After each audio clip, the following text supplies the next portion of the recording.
Hello, everyone, and welcome to this short talk on menopause and the mind diet. I'm going to tell you a little bit about what the mind diet is and why it's important. But before I do that, I'm going to start off by introducing myself. So my name is Dr. Liz Simpson. I am a registered health psychologist with the Health and Care Professions Council and a chartered psychologist with the British Psychological Society. I'm a senior lecturer at Ulster University, and I have worked there for over 50 years. I have almost 30 years experience of research on the menopause. My research in this area began with work for my master's in health psychology. As part of my dissertation, I looked at the psychological impact of the menopause on well-being and things like memory and the sorts of issues and problems that women had. This led to a PhD based at the Royal Victoria Hospital in Belfast at the then regional HRT clinic with the late Professor William Thompson, the then head of obstetrics and gynecology at the Royal and at Queen's University in Belfast. I was there probably for about 8 years because I did my PhD part-time. As a health psychologist, I adopt a biopsychosocial approach to health, and I'm going to explain now a little bit more about what I mean by that. So I'm interested really in how our underlying biological mechanisms and processes, and in this case, looking at the changing hormone levels with menopause and how they can impact on our physical health and on our psychological well-being. Also, how this time in a woman's life impacts on social situations such as relationships. And this can be relationships within the family and relationships within the workplace. It's also a time that's characterized by lots of social change, such as maybe becoming a grandparent or becoming a carer, maybe for an elderly parent, or perhaps being faced with retirement or divorce. All of these things have the potential to impact on our quality of life and psychological well-being during the menopausal transition. So the focus of my work has really been to gain a better understanding of the menopause itself and the health needs of women during this time, and to design and implement more effective interventions to promote well-being and health in menopausal women. So as a result of this work that I've been carrying out, I have supervised several PhDs and numerous MSc projects on health and well-being during menopause. I have published over 40 scientific papers and 2 book chapters, really on healthy aging and focusing on menopause. Presenting my work at national and international conferences, I have collaborated on funded projects on menopause, one for the Alpro Foundation, looking at the health benefits of soy drinks on menopausal symptoms, mood, and cognitive function. I have hosted a number of menopause cafes and public talks for organizations and community groups to really raise awareness and the menopause, or raise awareness of menopause, and to create a sort of a safe space for women to share their experience of this time in their lives. So I want to start off really, before I talk about the mind diet, and sort of highlight why nutrition is important during the menopause. As we go into menopause, and as a result of our changes and fluctuations in our hormones, such as estrogen, it really leads to a number of metabolic changes. So we get a redistribution of body fat to the abdomen area. So we tend to get a little bit of tummy weight around the abdomen. We also experience a loss of lean body mass, and a lot of menopausal women, it's somewhere in the region of about 80 to 90%, will experience weight gain. And on average, that weight gain is 12 to 15 pounds in weight. It's quite a significant weight gain and can have, quite an impact on someone, maybe, size, shape, and things like that. So it is quite important to understand maybe why this happens. We also have reduced glucose tolerance, which can make us more at risk of maybe going on to develop something like diabetes if we're not careful about our sugar intake. And just keep a wee eye on that. We also have increased cholesterol because we do not process fats in the same way as we would have done in our pre kind of menopausal years. And it leads to an increased risk of a condition called metabolic syndrome. So metabolic syndrome basically is a collection of symptoms, some of which I've already mentioned, that kind of leaves us in a sort of like a pre-diabetic state. So if you continue sort of down the route of experiencing high cholesterol, high blood pressure, sugar intolerance, it can lead through time to diabetes and things like that. So we have to be very, very careful about looking after ourselves and looking after our diet in particular. So maintaining a healthy choice and a healthy calorie intake is really, really important for all of the reasons that I've just mentioned. And also, as we get older, we're at greater risk of sort of long-term conditions, things like heart disease, things like, diabetes, as I've already mentioned, maybe stroke as well. So we want to avoid those. So again, diet can be very, very important at helping us to not only manage those conditions, but to reduce our risk of them as well. And it has also been found that if we eat a healthy diet, that it can actually reduce the severity of some menopausal symptoms as well. So it is very important. So what I want to talk about today is one particular diet, and it's called the MIND diet. Now, it's not a diet that's focusing on reducing calories. It's a diet that's focusing on foods that promote brain health. Hence, it's called the MIND diet.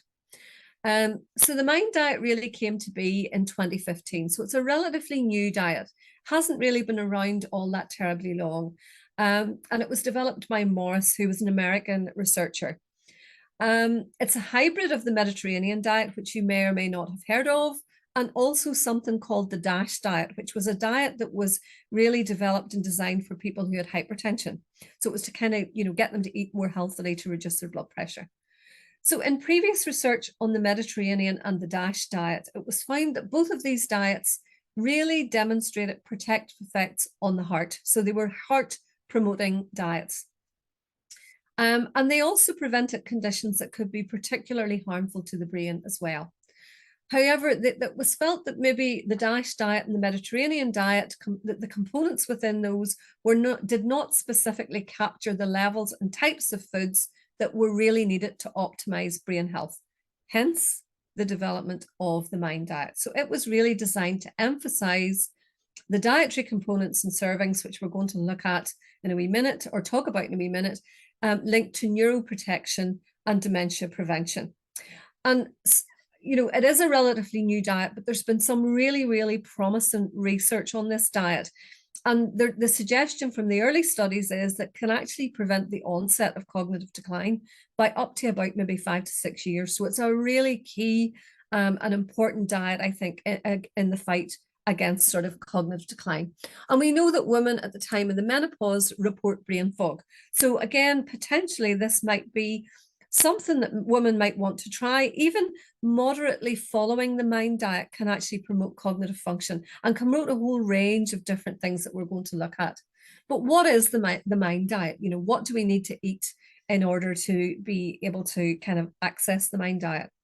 Well, it suggests that we include things like leafy greens, and leafy green vegetables need to be eaten every day. So that's maybe salads, it could be cabbage, it could be spinach, all of those really dark green vegetables that we eat maybe summer, or maybe eaten more in winter, or some are eaten more in the summer. So those every day of the week, we need to be including those in our diet. And other vegetables, at least one per day is what they recommend. Nuts every day, a small handful of nuts. And again, it's raw nuts, not the highly processed peanuts with oils and salts and things like that. It's raw nuts that they're talking about. Berries, which is kind of new. You don't kind of find recommendations to eat berries in the Mediterranean diet. So this is things like blueberries, raspberries, strawberries. And it suggests that we consume a handful of berries on every other day of the week. Whole grains is really important for this diet, and we have to consume 3 portions on a daily basis. So that might be a whole grain cereal for your breakfast, and whole grain bread maybe at lunchtime. So it's just thinking about how you can incorporate these into the diet. Fish at least once per week. Now, the recommendation in the UK is 2 fish meals a week, but we know that in Northern Ireland, people tend not to eat fish, even though we kind of are we're an island and we're kind of locked by the sea, but we tend not to eat fish. But it's really, really important to try and change that. And at least one fish meal per week. And think about things like oily fish, the mackerel, the salmon, the tuna, things like that. Get those into the diet. And consuming poultry on at least 2 days of the week. So that could be chicken, turkey, the white meat, which is less, sort of not as high in cholesterol as red meat. Olive oil should be our oil of choice and our main sort of cooking oil. And this is something that most people might quite like. It also recommends that we consume 1 small glass of red wine every day. If you don't drink or you don't like red wine, you could substitute that with, red grape juice. And obviously, think about the sugar content and maybe try and get something that's low in sugar. It also makes recommendations around limiting certain foods. So red meats, try not to eat as much red meat. And that's really where the poultry on 2 nights a week and the fish comes in. So it's a really good replacement for that. And maybe having a vegetarian option 1 night in the week as well would be good. Butter and stick margarine less than 1 tablespoon per day. So again, it's thinking about reducing the fats down. It also recommends that cheese, we should have less than 1 serving per week of cheese. And again, it's because of the fat content. Sweets and pastries need to be limited. I think they suggest that, 1 small snack on 5 days of the week. So really limiting those extra snacks that probably are high in sugar and salt and fats, all the things that we maybe aren't aware of. And fried or fast food, less than 1 serving per week. So really cutting down on the amount of saturated fats that we are taking into the diet. So we were, again, one of the first studies to do a small kind of feasibility randomized control trial, looking at how we could promote the MIND diet in adults aged between 40 and 55 years. Because this diet was really, was being promoted as something that could prevent cognitive decline. And very often we don't know if someone is in decline until it's kind of too late. We wanted to look at it at midlife and see if we could do anything or make any changes in adults a little bit younger, because most of the research up until then had been done on people who were over the age of 60 and into their 70s. So we wanted to see, could we have any impact or effect on those aged 40 to 45? So we wanted to do a 12-week dietary intervention basically on this age range. And we were looking to see whether or not it would have any benefits on memory or cognitive function. Would it have any impact on mood at all? Would it promote our moods? Would it, not? We looked at quality of life. We also looked at sort of, nutritional intake. Is it going to improve what we're actually eating and the types of foods that we're actually eating in our diet for this? And what we found basically was, so we had 3 groups. We had a control group that we gave information from the Eat Well plate. Anyone who has looked at the Department of Health's advice and information about what we should be eating, the Eat Well plate is basically just very basic dietary dietary information on that. We had a group that just got information or a leaflet to say what the MIND diet was and what foods you needed to eat and what foods you needed to avoid. And then we had a 3rd group where we gave them the MIND diet plus support. So we had a website where they had recipes and they were given encouragement every week, and they were able to talk to each other within that group and sort of share experiences of trying to adhere to the MIND diet.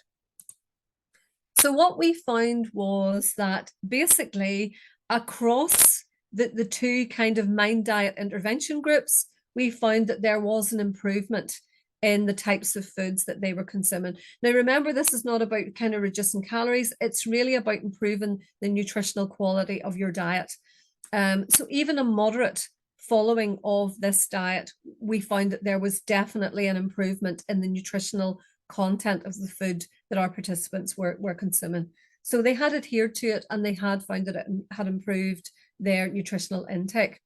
What we also found was that positive mood improved for those participants who were taking the MIND diet, and a general sense of quality of life improved as well for many of them. There wasn't really any significant changes in cognition. But if you think about it, these people were 40 to 45. We wouldn't really have expected it to have any kind of major change. But potentially, we would like to look at this in menopausal women. We had some menopausal women on our study, and I'm going to talk a little bit about that in a wee second.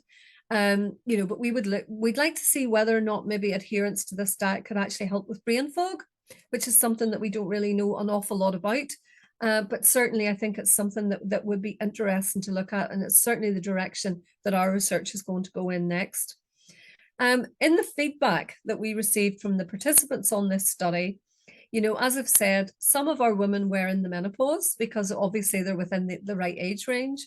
And what they actually told us was that it did improve their hot flushes and their night sweats, which was quite interesting. It wasn't something that we were looking for, but it was something that we got told about. So that was quite interesting.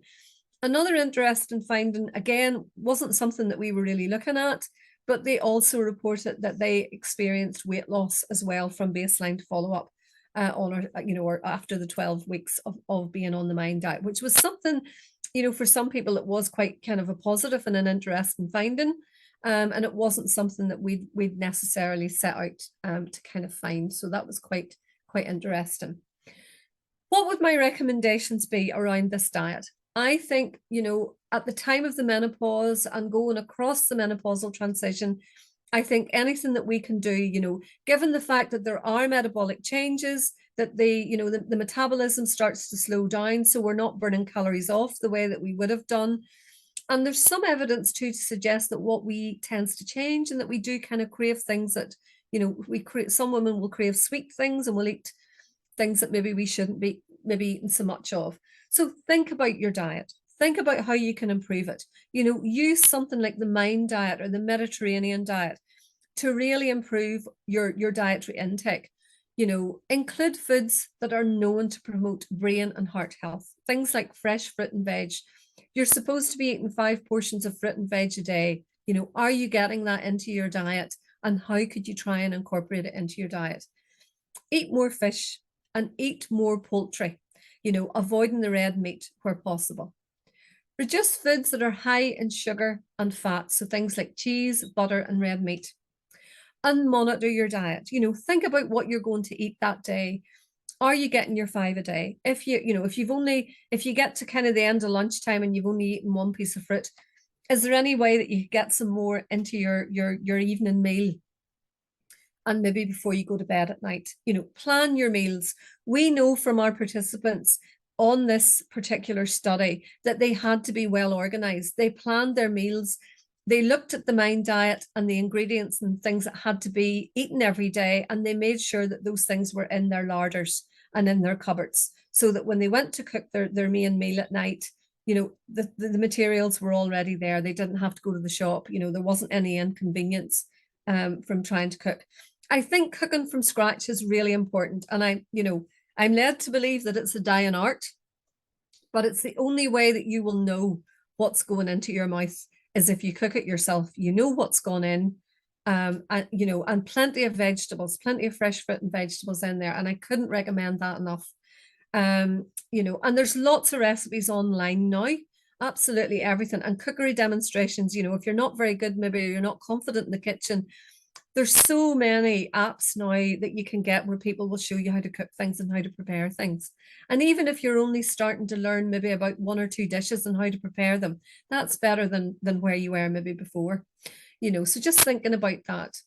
And I feel really it's not about restricting calories, but it is about moving maybe towards, thinking about the nutritional content of the calories that you are consuming. So it's improving your diet by thinking about the foods that you're eating and what is in your diet, more than about restricting the calories to promote your health and well-being. So good luck. Good luck. I hope everybody has a go at cooking more nutritionally, and thank you for listening to this presentation.